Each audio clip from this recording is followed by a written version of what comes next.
आज की कहानी एक ऐसे शख्स के बारे में है जिसके पास कुछ ऐसी सुपर पावर्स आ जाती हैं जिसका सपना शायद हर इंसान अपनी जिंदगी में देखता होगा। इस लड़के के पास अचानक ही एक ऐसी शक्ति आ जाती है जिससे ये कभी भी टाइम को रोक सकता है और किसी के साथ कुछ भी कर सकता है। ये अद्भुत शक्ति मिलने के बाद उसकी जिंदगी में कैसी घटनाएं घटती हैं, ये जानने के लिए इस वीडियो को देखते रहिए। कहानी की शुरुआत में एक लड़के बैन को दिखाया जाता है जिसकी गर्लफ्रेंड का नाम सूजी होता है। किसी बात को लेकर इन दोनों में झगड़ा हो जाता है और इनका ब्रेकअप हो जाता है। अगले दिन बैन अपनी गर्लफ्रेंड सूजी को किसी और लड़के के साथ देखता है और बहुत परेशान हो जाता है। तभी बैन का दोस्त शॉन वहाँ पर आ जाता है और उसे समझाता है कि तुम्हें अब सूजी के बारे में नहीं सोचना चाहिए, तुम्हें अपने ध्यान को किसी और काम में लगाना चाहिए। बैन सूजी से अपना ध्यान हटाने के लिए पेंटिंग क्लास ज्वाइन कर लेता है, लेकिन अंदर से वो काफी दुखी होता है और दिन रात उसके मन में सिर्फ सूजी के ख्याल चलते रहते हैं। बैन ने सूजी को भुलाने की बहुत कोशिश की लेकिन कोई फायदा नहीं हुआ। एक दिन बैन सूजी को फोन मिलाता है और उससे कहता है कि क्या हम दोबारा दोस्त बन सकते हैं, लेकिन सूजी उसे मना कर देती है और फोन रख देती है। सूजी की वजह से बैन डिप्रेशन में रहने लगता है। ना तो वो दिन में कुछ काम कर पाता है और ना ही सो पाता है। वो सारी रात सिर्फ सूजी के बारे में ही सोचता रहता है। एक दिन बैन सुपरमार्केट से कुछ सामान खरीदने जाता है। वहाँ पर उसे एक पोस्टर दिखाई देता है। पोस्टर पे लिखा होता है कि उन लोगों को नाइट शिफ्ट के लिए एक वर्कर की जरूरत है। बैन को सूजी की वजह से रात को नींद नहीं आती,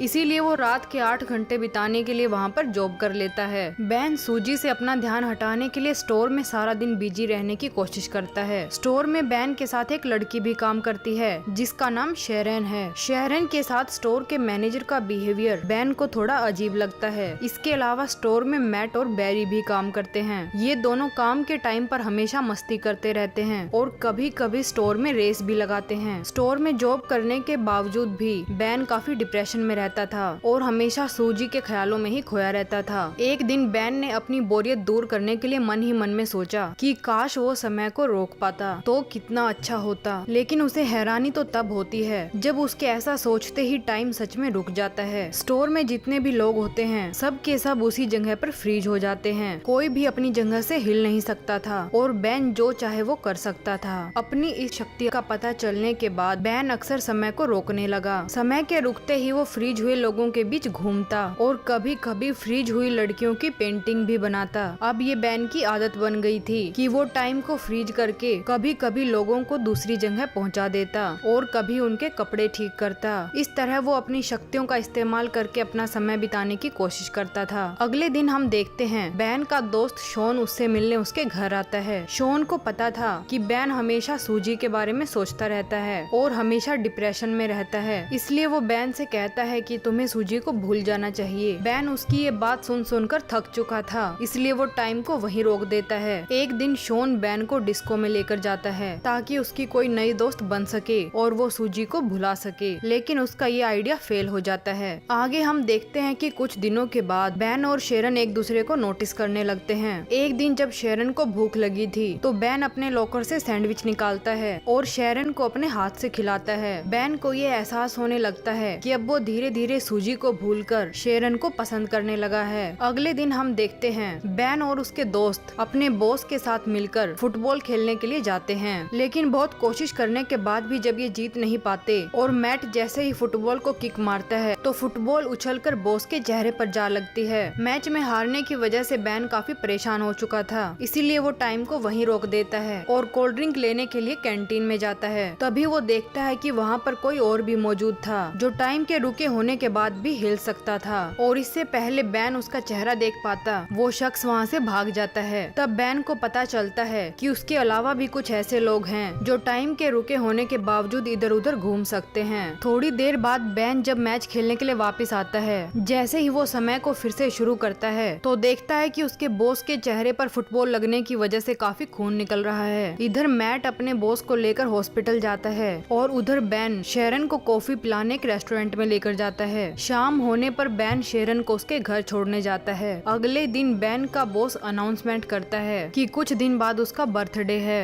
और वो सबको अपनी बर्थडे पार्टी में इनवाइट करता है। शेरन बैन से कहती है कि क्या तुम बॉस की पार्टी में मेरे साथ चलोगे, तो बैन उसे हाँ कह देता है। आगे हम देखते हैं कि अगले कुछ दिनों तक बैन शेरन के ख्यालों में खोया रहता है। अब वो हमेशा टाइम को स्टॉप करता रहता है और शेरन की पेंटिंग बनाता रहता है। एक दिन मैट और बैरी एक आर्ट गैलरी का मालिक बनके बैन को फोन करते हैं और उसे उसकी सारी पेंटिंग्स के साथ आर्ट गैलरी के ऑफिस में आने को कहते हैं। फोन के दूसरी तरफ मैट और बैरी बैन को बेवकूफ बनाकर बहुत खुश होते हैं। बॉस के बर्थडे वाले दिन जब बैन शेरन को लेने उसके घर जाता है तो वो उसे आर्ट गैलरी वाली बात बताता है, जिसे सुनकर शेरन बहुत खुश होती है। बाद में जब ये लोग पार्टी में पहुंचते हैं तो इनको सूजी भी दिखाई देती है। ये वही लड़की थी जिसका कहानी की शुरुआत में बैन से ब्रेकअप हुआ था। उस रात काफी देर तक पार्टी चलती है और सभी लोग बहुत एंजॉय करते हैं। जब बैन वॉशरूम ढूंढते हुए सीढ़ियों से ऊपर जाता है तो फिर से उसे वहाँ पर सूजी दिखाई देती है। सूजी बैन को शेरन के साथ देखकर काफी जेलस थी। वो बैन से अपने बुरे बिहेवियर और ब्रेकअप करने के लिए माफी मांगती है। वो बैन से फिर से फ्रेंडशिप करना चाहती है, लेकिन बैन उसमें कोई इंटरेस्ट नहीं दिखाता। इसी बीच जब शेरन का बॉस उसे परेशान कर रहा होता है तो वो उसके मुंह में पॉपकॉर्न फेंकती है जो उसके गले में फंस जाता है। इसके बाद जब शेरन बैन को ढूंढते हुए सीढ़ियों की तरफ पहुंचती है तो वो बैन और सूजी को एक साथ देखकर काफी दुखी होती है और बैन से गुस्सा होकर वहाँ से जाने लगती है। तभी बैन शेरन को देख लेता है और वो टाइम को वहीं स्टॉप कर देता है। वो काफी देर तक ये सोचता रहता है कि वो शेरन की गलतफहमी को कैसे दूर करे, लेकिन उसे कुछ समझ में नहीं आता। अगले दिन बैन शेरन को मनाने उसके घर जाता है, लेकिन शेरन उसकी कोई बात नहीं सुनती और दरवाजा बंद कर देती है। अगले दिन जब बैन स्टोर में जाता है तो वो देखता है कि शेरन की कुर्सी खाली है। इसका मतलब था कि शेरन बैन की वजह से नौकरी छोड़ चुकी थी। बैन को शेरन की काफी चिंता होती है, लेकिन अभी उसे आर्ट गैलरी पहुंचना था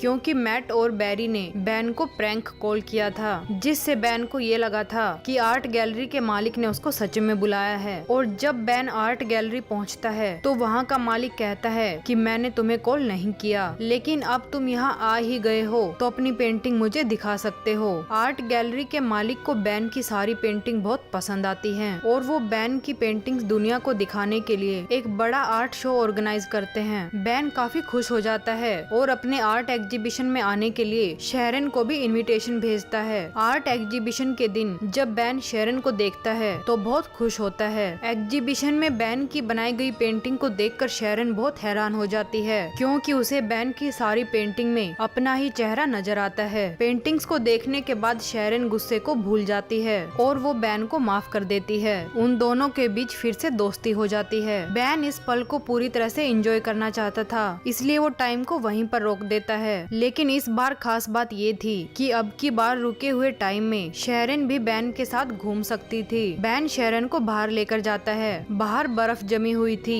रुकी हुई दुनिया में दोनों बाहर आते हैं और मौसम का पूरा मजा उठाते हैं। अगर आप ऐसे ही और भी वीडियो देखना चाहते हैं तो हमारे चैनल को सब्सक्राइब करें।